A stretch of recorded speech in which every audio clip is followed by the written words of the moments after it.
Ayan. Good morning. Ayan sila sir. Pauwi ng probinsya daw. Kaya nagpa-check na sa sasakyan. Matagal-tagal na rin pala kayo hindi nakapunta dito. No? Sa bagay, at least wala namang problema. Maigi. Maigi. Hello, pangalawang balik na namin dito kay Sir Jack. Ayun, pangalawang balik na. Okay. Pa-check nila ma'am. Nakita naman na lang ng technician natin na ayun, may putol lang yung ABS kasi medyo may kamahalan din. Buo yan. Ayan. So, dinugtong na ng ating technician. So, ibalutan mo na lang din yan, Mark, ng yung ano. Balutan mo na rin ng ano ng tape para yung pinaka ano, housing niya para nakatago. Itago mo maigi. Tago mo maigi para hindi makita ng daga, pambirang daga na. Nakakita ng ano, wire ng daga yan, inat nga to. So, nagilaw yung kanyang ABS. Ayun, nakita naman na agad. So, okay na yan. Mas babakals na rin tayo na shock mounting para hindi masira yung shock. So, check natin. Babaklasin. Tapos, ito, sa aircon naman ito. So, aircon to. So, wiring. No? I-check natin aircon nito. Wiring ang problema nito. Walang supply. So, relay na hanap. Tapos yung kabila naman, nandito lang tayo. So, ito dapat mataas pa to. So, halos hindi na bumabalik na. Kaya mabilis masira itong tinatawag na shock mounting. Napipipi na siya. Tapos, magkakaroon ng clearance, kakalampag. Kaya pag nalupag ka, kakalampag yung ano sasakyan natin.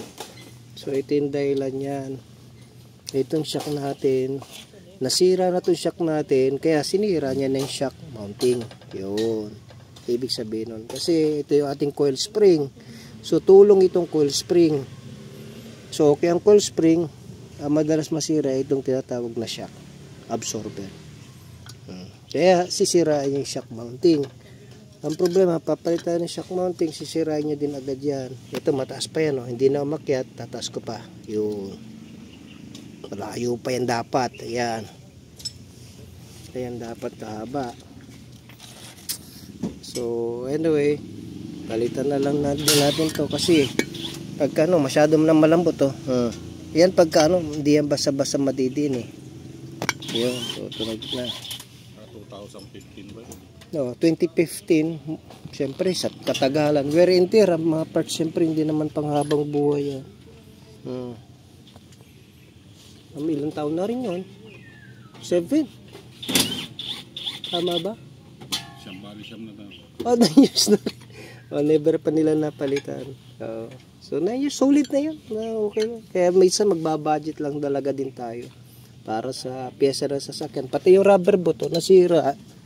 So, ang purpose naman nito, para takpan itong kanya shock absorber. Kaso, pag nasira yan, papasok yung dumi-dumi, masisira ito. So, yun nga ang sinasabi na, minsan nadadamay-damay. Kaya may takip to. Yan. Kaya para sa ano, hindi siya madumihan. Kaso, pagka nadudumihan lagi ito, papasok yung dumi doon, masisira na siya. So, ito sira na, hindi na tumataas. So, yan.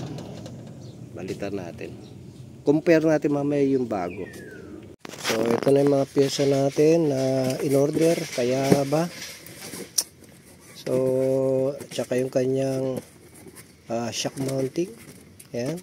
Kung mapansin nyo mga kajak, meron pa talaga siya lock. Kasi tutulak agad yan. Tsaka malakas ang tulak. No? So, yung luma natin, ito, yun, yung luma natin. No? Ito yung luma. So, yan yung luma mga kajak. Tapos yung ito yung luma ng shock mounting. So, yung bago na shock mounting, makikita natin difference kung gaano ba siya kataas, no? Pahinga na isa shock mounting. Yung sa natin. Ito yung ating shock mounting. Yung buksan na ito. Yung taas oh. Kita nyo yung ano, lubog na yung shock mounting eh. Yung gitna, kaya makalampag yan eh. Yung gitna, wala na. Ito yung gitna, nasa ilalim mo. Ito yung ganung kataas. So, grabe mga kajak. Oh. Yan. So, yung shock mounting niya, piping-pipi na. So, ayan, difference yan, sir. Taas. Yung nasa gitna, lumutang na eh. Oh. Ayan. Yung taas oh. So, gaganda na yung play nyo ulit. Tapos yung shock natin ito. Hayaba, magandang klase ito. Parehas ng bracket. Ito magandang, ito meron pa siyang tawag dyan, may lock pa talaga. Kasi hindi mo basta-basta ito mapipiga, matigas to. Pigay mo mga Mark. Sandali, para mapakita natin para yan, ayan, pipigay mo pa yan para malis mo yung lock. Tigas, yan. Yun, tigas so kaya kailangan gamitan pa ng kamay. Ay, ng para hindi masakit sa kamay. Yun, kita nyo, bilis oh. Tapos matigas yan. No, pag pipigay, no? Yan. Yan. Okay na, okay na. Yan. Hindi mo masagad eh. Hindi sagad, masakit sa kamay. So, ito yan.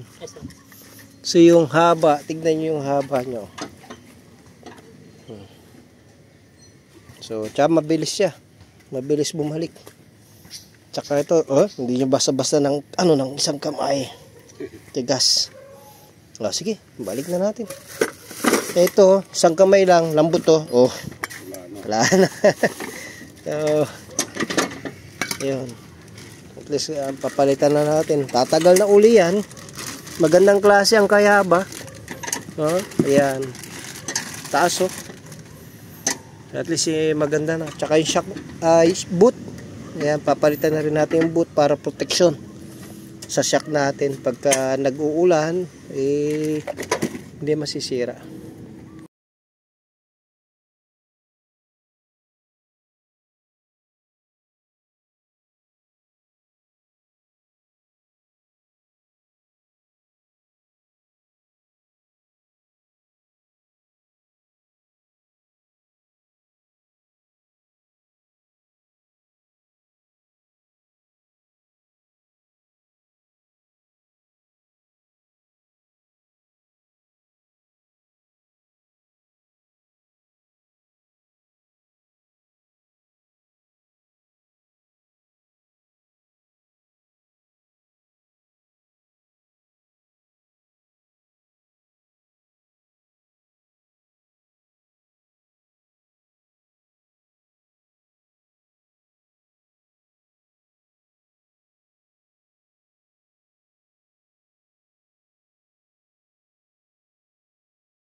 Mga kajak, tapos na yung sasakyan ni Sir at nakauwi na sila. No? Salamat Sir sa pangalawang punta dito sa Jack of all trades Auto Care. So anyway, yun lamang mga kajak, na pagka sira yung ating sasakyan o sira yung pyesa ng ating sasakyan, dapat to palitan na. Kagaya no mga kajak, nasira yung shock mounting niya, yung pala dahil sira talaga yung kanyang shock absorber. Kung sira ang shock absorber natin, madadama yung shock mounting, mapipipi siya, and then pati yung tinatawag na engine support na nasira din. So, kung ano yung mga dapat palitan na. Sabi ni Sir, 9 years na rin yung kanyang tinatawag na Toyota Vios, kaya pinapalitan niya na rin talaga. So, anyway mga kajak, yun lamang. Nawa meron kayo natutunan sa ating vlog ngayon, patungkol sa mga kalampag na ating sasakyan, pangilalim, pwede po kayo pumunta dito, ipakonsulta nyo mga kajak. At dito lamang yan sa Jack of all trades Auto Care, the shop that cares for your car. God bless you.